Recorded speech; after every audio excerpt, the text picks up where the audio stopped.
take this and for example, if we try to analyze this, first of all, they are coming up with a website.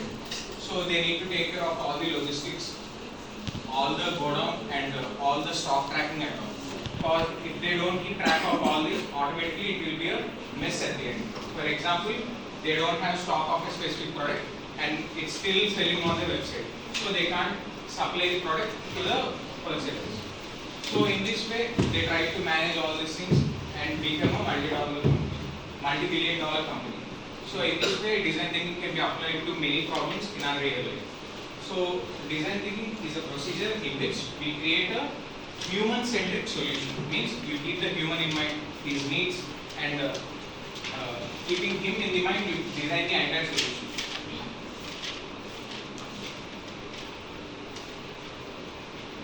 So the first step in human-centric design is empathize, understanding user needs. So empathy, can anyone try to say what is empathy? Like in one word. Okay. Empathy is nothing but trying to understand the other person. Like for example, you are building an application or a website for a business. So you need to understand him. So you need to understand his needs, his concerns. If you build a food product website for a businessman, it's no use. Right? You need to understand him, you need to understand what's his concern, and you need to understand what is his problem. Then you can try to design a solution according to him. So the first step in human-centric design or design thinking is that you need to understand the user needs. For example, first of all, you need to research about the user base.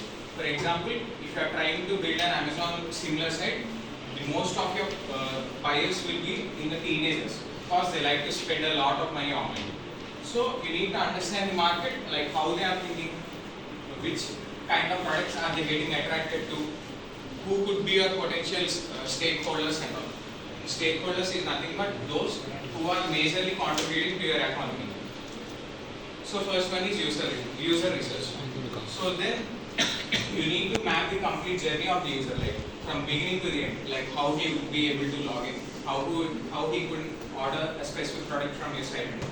The first step in design thinking is understanding the user needs. So once you understand the user needs, then the next step is identifying the problem and opportunities. For example, you had got a specific problem, like you had built an amazing site, like it has every feature, and you are trying to solve a specific person problem. But the main issue is here, your user doesn't want any specific kind of features, or else he don't want any extraordinary set. He just wants the solution to be solved. So here the main issue is that you try to build a solution based on your perspective.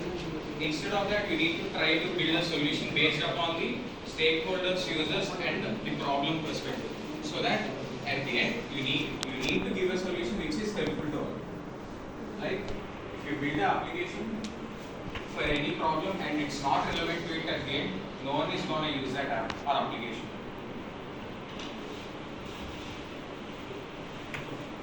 So once you are done with the user market research and finding your problem statement and trying to solve it, then you need to ideate it. Like first of all, you need to brainstorm your ideas. Like you need not keep any person in mind, or you need not keep any constraints in your mind. First, try to identify all the possible solutions to it.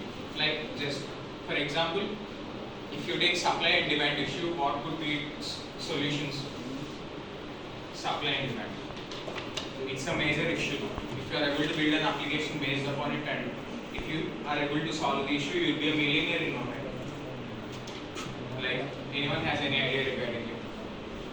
Supply and demand problem. So I'll tell you few areas. For example, in supply and demand problem, you can solve it by first of all identifying the demand. Like which areas are in demand for what kind of products and what is their actual need of the product. And another solution could be limiting the resource consumption and transferring them to the another type of consumption which is abundant and not being wasted. Like you are able to balance the cycle. Instead of one source completely depending on a specific food crop, if you try to divert them into multiple food crops, automatically everyone will be able to get food. In the similar way, you can try to